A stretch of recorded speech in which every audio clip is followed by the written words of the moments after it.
오늘 말씀은 사도행전 23장 1절부터 11절입니다.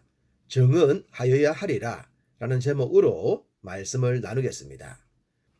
유대인들의 불법적인 린치로 위태로운 상황에 놓였던 바울은 급히 동원된 로마 군인들에게 붙들렸습니다. 당시 정황상 로마 군인들이 오지 않았다면 목숨을 잃을 수도 있는 상황이었죠.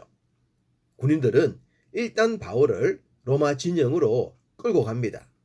유대인들의 고발이 중구난방이라 사건의 전말을 알 수가 없었기 때문이죠. 어쨌든 바울은 유대인들의 불법적인 행위로 여전히 로마 군인들의 진영에 체포가 된 상태였습니다. 수많은 유대인들이 바울을 죽이라고 외치고 심지어 폭동까지 일으키려 하니 백부장이나 천부장은 바울이 심각한 범죄자인 걸로 생각했을 것입니다. 또한 바울이 유대인이라 믿었기에 함부로 대하고 말았죠.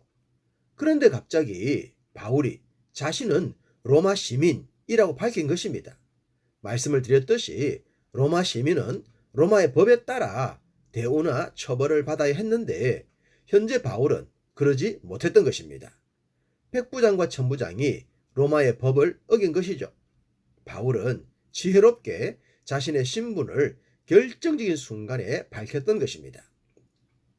무엇보다 바울의 죄명을 따지기도 전에 바울을 때리라고 명했던 천부장은 난감한 상태가 되고 말았죠.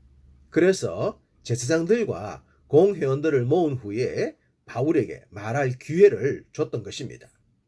자신의 잘못도 덮고 현재 상황의 자초지정을 알고자 함도 있었죠.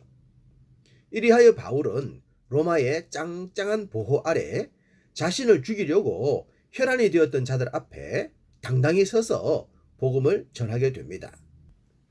바울이 태어날 때부터 가지고 있었던 로마 시민권, 그것이 이렇게 중한 것인 줄 상상이나 했겠습니까? 혈통적 유대인인 것이 자랑스러웠고 율법을 위해서라면 목숨까지 바칠 수 있다는 것이 자랑스러웠겠죠. 물론 지금도 로마 시민권이 자랑스러운 것은 아닙니다. 다만 복음을 전하는데 이렇게 요긴하게 사용할 수 있다면 그것은 가치가 있는 것이죠. 자신의 안위와 출세와 영광을 위해서가 아니니 말입니다. 이후 바울이 로마 황제에게 재판을 받기 위해 로마로 가겠다고 할 때도 로마 시민권은 빛을 발하게 됩니다. 때로 우리는 왜 이런 것까지 하게 하실까 싶은 것들도 해야 할 때가 있습니다. 상황이 그렇게 되면 감사함으로 하면 좋겠습니다. 그것이 훗날 어떻게 멋들어진 주의 도구가 될지 모르기 때문입니다. 바울은 천부장의 보호를 받은 상태로 유대인의 정치, 종교, 지도자들 앞에 섰습니다. 그리고 그들을 유심히 살펴본 후에 드디어 입을 열었습니다. 바울이 공회를 주목하여 이르되, 여러분 형제들아, 오늘날까지 나는 범사의 양심을 따라 하나님을 섬겼노라 하거늘. 다짜고자 자신의 할 말을 한 것이 아니라 공회원들을 주목하여 봤습니다. 그리고 짧은 순간이지만 전략을 짜지 않았겠습니까? 현재 모인 자들의 성향과 어떤 말을 해야 할 것인지를 말입니다. 그런 후에 했던 첫 번째 말이 나는 범사의 양심을 따라 하나님을 섬겼다는 것이었습니다. 순간 유대 지도자들과 유대인의 무리들은 발칵하고 말았습니다. 생각을 해보십시오. 앞장에서 스데반의 이야기를 하면서 자신도 그 일에 동참했지만 그런 나를 이방인 구원을 위해 하나님께서 세우셨다고 했을 때 바울이 로마 군인들에게 붙들려 있었음에도 큰 난동이 일어났습니다. 그런데 지금 또다시 그 이야기를 하고 있는 것입니다. 불난 집에 기름을 붓는 것이며 한번 끝까지 가보겠다는 말이지 않겠습니까? 바울의 말은 모인 유대인들의 심기를 최악의 상황으로 몰고 갔습니다. 바울의 첫 마디 말을 들은 자들의 반응은 이러했습니다. 대제사장 아나니아가 바울 곁에 서 있는 사람들에게 그 입을 치라 명하니. 지금 바울 곁에 서 있는 사람들은 유대인들이 아니었습니다. 그럼에도 불구하고 이들이 이런 말을 한 것은 그만큼 그들이 흥분되었기 때문입니다. 바울은 이들의 말에 주눅들지 않습니다. 오히려 그들의 말을 반격했죠. 바울이 이르되 회칠한 담이여 하나님이 너를 치시리로다. 내가 나를 율법대로 심판한다고 앉아서 율법을 어기고 나를 치라 하느냐 하니. 회칠한 담이여, 우리 주님께서 종종 사용하셨던 말씀이지 않습니까? 겉은 율법으로 이쁘게 치장했지만 속은 썩을 대로 썩어버렸던 율법적 형식주의자들을 향해서 하셨던 말씀입니다. 현재 바울을 불법적으로 고발하고 있는 자들의 모습이 바로 그러했죠. 그래서 직설적으로 회칠한 담이여라고 했던 것입니다. 그러면서 율법대로 심판한다고 하면서 율법을 어기느냐라고 반문했습니다. 율법도 로마의 법처럼 분명한 문제가 있을 때는 벌을 가하라고 가르칩니다. 세상의 법이 다 그러하지 않겠습니까? 그런데 문제는 그 법을 사용하는 자들에게 있는 것입니다. 법을 오용하고 악용하며 자신들의 이권을 위해 옳지 않게 해석하거나 사용하는 것이죠. 당시 유대의 지도자들이 그러했고 지금도 이슬람을 비롯한 수많은 악행자들이 그런 일을 반복하고 있습니다. 회칠한 담이라는 바울의 말을 들은 자들은 이렇게 반응했습니다.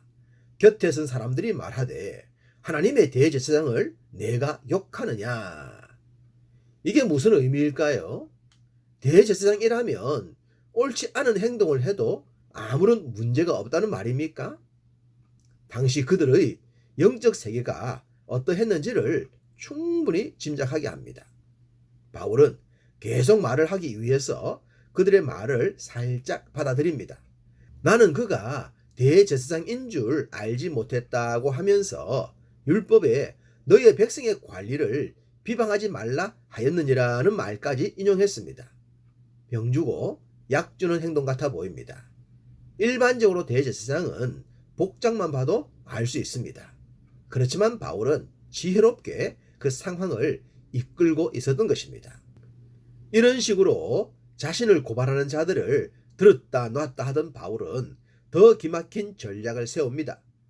6절 바울이 그중 일부는 사두개인이요 다른 일부는 바리새인인 줄 알고 공회에서 외쳐 이르되 여러분 형제들아 나는 바리새인이요 또 바리새인의 아들이라 죽은 자의 소망 곧 부활로 말미암아 내가 신문을 받노라.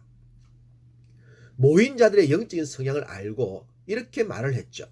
당연히 모인 자들은 스스로 분열했고 자중질환에 빠지고 말았습니다.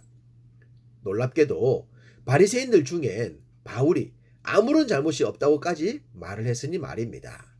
조금 전까지만 하더라도 하나님을 논하고 율법을 논하면서 바울을 죽이고자 했던 자들인데 말입니다.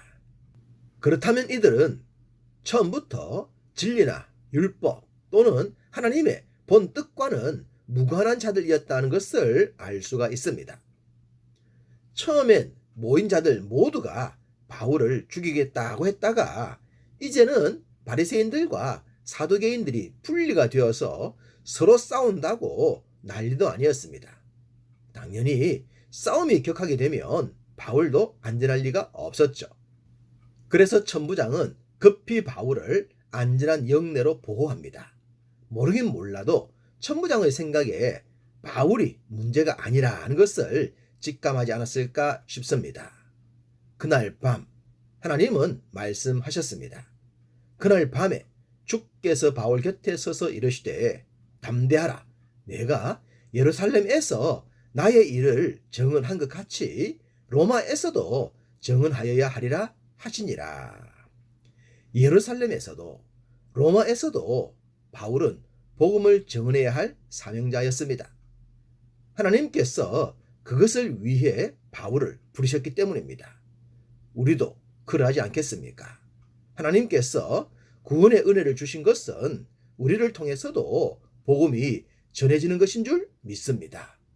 오늘도 삶의 모든 현장에서 말과 행실이 복음의 정언자의 모습 되시기를 주님의 이름으로 축복합니다.